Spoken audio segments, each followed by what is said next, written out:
This was about 4 years ago. I used to work night shifts in a small office. The toilet in the office restroom broke, so I had to use the public one on the first floor until it was fixed. It was dark. Most of the other business offices closed in late night. Even the hallway had minimum lights on, making it pretty creepy to pass through. I walked quickly to the restroom. It had 3 stalls. The first and second stalls didn't have any toilet papers in there. Guess they ran out, since maintenance usually replaced them in the morning and daytime. Fortunately, the third stall had plenty to use. I sat down on the toilet, taking care of my business. All of a sudden, I heard someone walking outside. It sounded like someone in dress shoes or high heels. The sound got closer, coming all the way into the restroom. I heard that person walk into the first stall and knock, and then onto the second stall. He then came to the third stall, which I was using, and knocked again. I knocked back, stood up, pulled my pants up. I was about done anyways, so I wanted to get back to the office. That's when I realized something was odd. All the other stalls were wide open when I came in. Why did he have to knock? Also, why do I not hear him anymore? I didn't hear any steps leaving the restroom. I was sure he was still standing right in front of the door, but it was way too quiet. I peeked down underneath the stall door. There was no one there. Feeling a bit creeped out, I slammed the stall door open and rushed out. There was no one in the restroom or the hallway outside.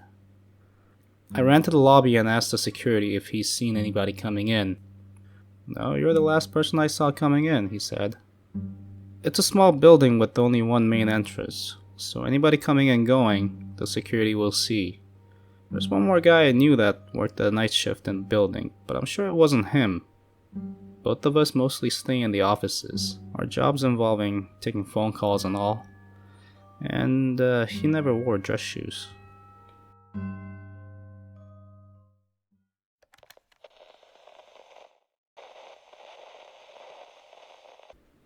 Several years ago, back when I was still in high school. It was those days during which I was waiting for the acceptance letters from the colleges I've applied to when I got the news that my friend died from a motorcycle accident. We were close friends. I was devastated. Several days later, another friend came to me and told me about a dream she had. She had dreamed of me and the friend that passed away, each standing on opposite sides, calling out to her.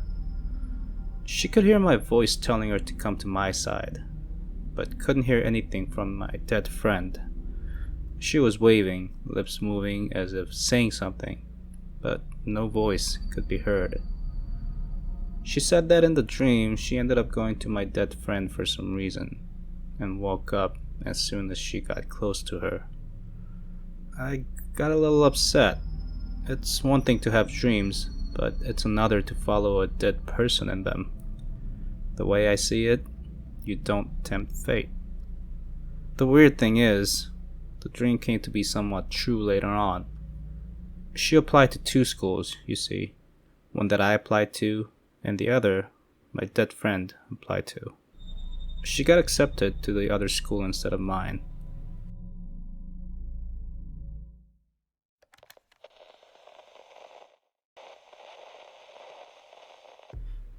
I was about 9 or 10 when this happened. I'm in my 20s now, but I still remember this one as if it was yesterday. The sun was setting. Mom sent me and my brother on an errand to get some stuff from the grocery store nearby. It was about 10 minutes walking distance, and we just had to buy a couple of things, so my brother and I were on our way back home in no time. Both of us were in the middle of watching our favorite TV show at the time, so we were in a bit of a hurry.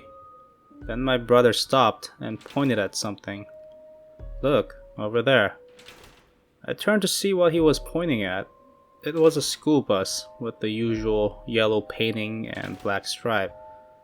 It was parked, so obviously no one was in there. But then I realized the bus was moving. It was slow, just inching forward little by little, but there was no mistaking it from being completely stopped. Unusual, but nothing much to think about for a kid who's in a hurry to get back to watching his favorite TV show.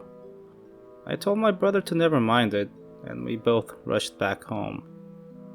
After dinner that evening, I got to wonder what made my brother notice the bus from earlier.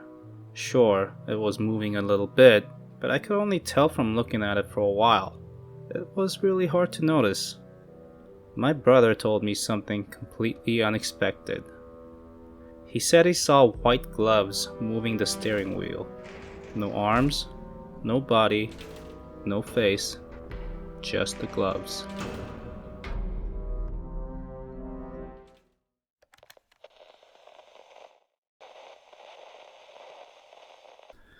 For most of the year, Dad lives away from our hometown. He got a job offer he couldn't refuse and had to move far away for it. The rest of our family stayed behind. Dad's new company got him a decent one-room apartment. Mom and I went to see him for the summer. It was exciting. We've all missed him, of course, and I've never been to that city before. But our flight was delayed and we ended up arriving late in the evening. I was exhausted. The wait at the airport, plus the long drive, was all a bit too much. We bought some fast food for dinner and turned in for the night.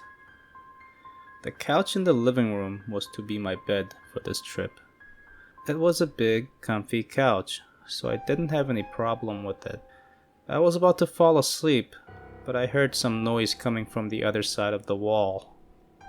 Two women, a mother and daughter from the sound of it, was having a very loud argument. It was really annoying. They were crying and screaming, yelling at each other non-stop. I felt like calling the police to file a complaint, but was too tired. Eventually the argument was over, and I could finally get some sleep. Next day, as we were leaving the apartment for lunch, I realized something that hadn't occurred to me last night. Dad's apartment was at the edge of the 9th floor, with only the bedroom and kitchen side sharing a wall with the next apartment. There is nothing behind the wall where I heard the argument last night.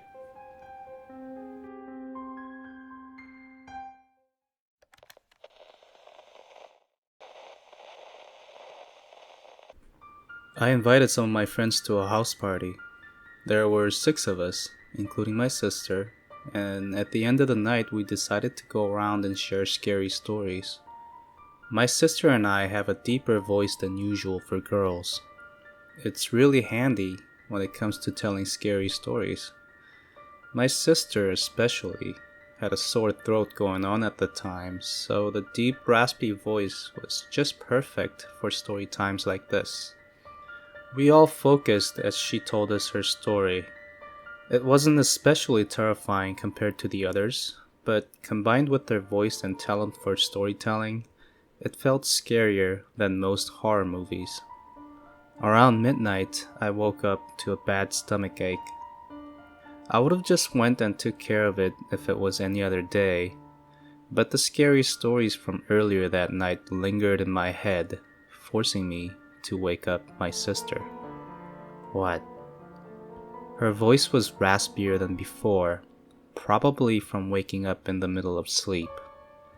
I asked her to go to the bathroom with me, and thankfully she didn't protest. I went in the bathroom, and she waited outside the door. It was too quiet, and I was still thinking about the stories from earlier, so I asked her to sing for me.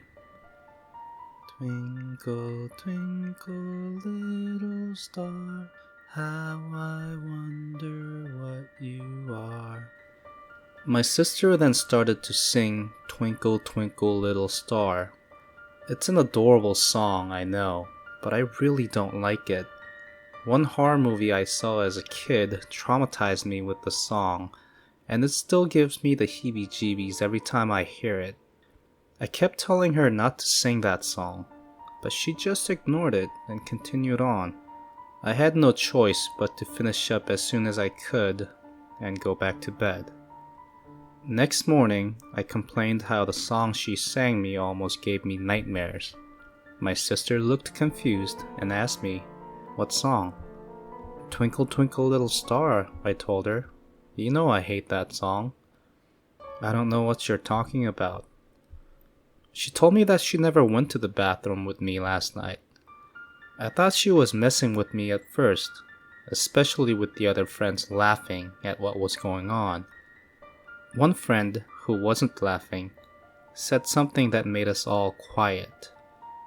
"I was in the kitchen last night getting some water, and I heard you mumbling in the bathroom alone, like you were talking to somebody,"